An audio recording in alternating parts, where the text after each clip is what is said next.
sûr que ça va nous servir parce que le foot est ainsi fait. Il y a un truc sur les, si on vit pas si on vit pas une certaine expérience, le jour où justement tu te retrouves dans cette situation, peut-être que tu perds tes moyens. Là, on sait qu'on est capable de revenir, on est capable. Avec la mi-temps qu'on avait fait, on pouvait qu'être déçu, frustré, énervé.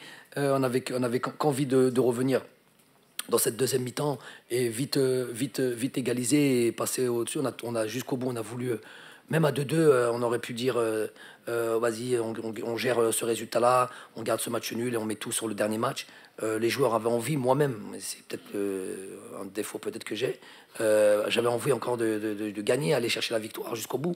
Donc j'aurais pu j'avais encore un temps de changement, j'aurais pu changer sur les 10 dernières minutes ou 5 dernières minutes et faire entrer un milieu de terrain, refaire sortir un attaquant s'il fallait pour garder ce score-là, mais on avait envie de marquer. Et ces joueurs, j'ai les joueurs que je veux, des joueurs avec un gros mental. Et je leur dis souvent, on n'ira pas gagner on n'ira pas aller lapsus. Je sais pas si c'est révélateur ou pas, on verra à la fin. En tout cas, on n'ira pas. Il y a un discours qu'on a en interne, vous avez compris. Le tout, c'est on ira le plus loin possible ou au bout, seulement avec un groupe, pas avec 11 joueurs, pas avec 13 joueurs, pas avec 15 joueurs. Voilà, chacun aura son temps, chacun aura son moment. Aujourd'hui, on a vu le stamina qu'a ramené par exemple un Moura, même beaucoup aimé aussi la rentrée de Edem, la rentrée de truc. Donc tous ces joueurs-là ont ramené quelque chose. Est-ce qu'on leur dit on les prépare pour ça? Faut pas rentrer dans des frustrations, rentrer à reculons. On n'a pas besoin de ce genre de joueurs. Donc tous les joueurs sont concernés, on aura besoin de tout le monde. Et regardez, il y a un match qui arrive déjà dans 3 jours, déterminant pour le coup. Là, c'est pour le coup, c'est une finale, on peut le dire. C'est une finale. Et on aura besoin de fraîcheur, de grosse fraîcheur. Donc j'espère que ça va nous servir dans ce tournoi-là.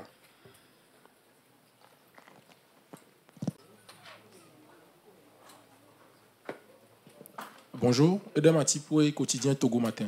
Alors, félicitations pour ce retour dans ce match parce que 2-2, ce n'était pas facile. Et on vous a vu lors des préparations à Lomé.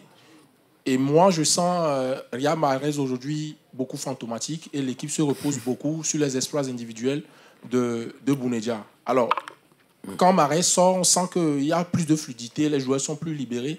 Pensez-vous continuer toujours avec la titularisation de Riyad ou vous allez, avec ce qui s'est passé ce soir, changer un peu? Bon, c'est le discours de tout le monde. Là, vous avez posé la question que beaucoup voudraient poser, mais qui n'osent pas. Préfèrent le dire en off. Moi, j'aime pas cette idée qu'on tire tous sur un joueur comme ça, sur un joueur comme Riyad. On ne se repose pas, par contre, là, je suis obligé de vous rectifier, on ne se repose pas sur... Aujourd'hui, Bardad a marqué 2 buts, mais on ne s'est jamais reposé sur un joueur. Nous.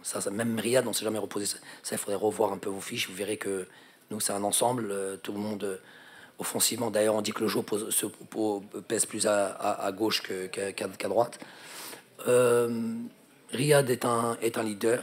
Riyad a fait ses preuves. Encore récemment, je ne le fais pas jouer sur son statut. Personne ne joue sur un statut chez moi. Et je sais qu'il aura son importance dans cette compétition. Quant à mes futurs projets, je vais les garder pour nous.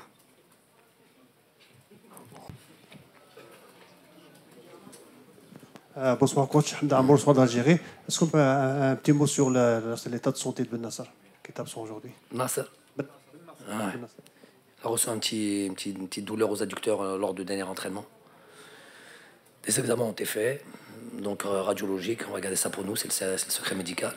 Et sur l'aspect clinique, ils se sont mis aujourd'hui. Donc voilà, est-ce qu'il sera disponible pour le prochain match? Je pense que c'est la question que vous avez envie de poser. Je ne sais pas encore, il faudra voir d'ici là. Mais voilà, pour l'instant, il est inapte. On voulait permettre à beaucoup... Quelque chose, j'en profite ici. Il y a eu des situations un petit peu... Pas mettre le doigt sur... mettre le feu sur... de l'huile sur le feu. Mais voilà, on me signale, j'attendais voir certaines images sur des situations, des décisions arbitrales. Apparemment, il y en a une. Main dans une surface de réparation.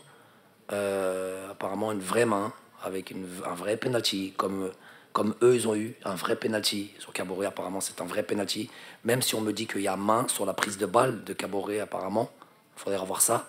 Donc, vrai penalty contre l'Angola. on lève les mains, on dit ça a été vérifié, c'est clair, il y a penalty, mais apparemment il y en a un pour nous aussi. Donc voilà, on regardera ça et je me permets de le signaler aussi parce que ça fait la différence aujourd'hui.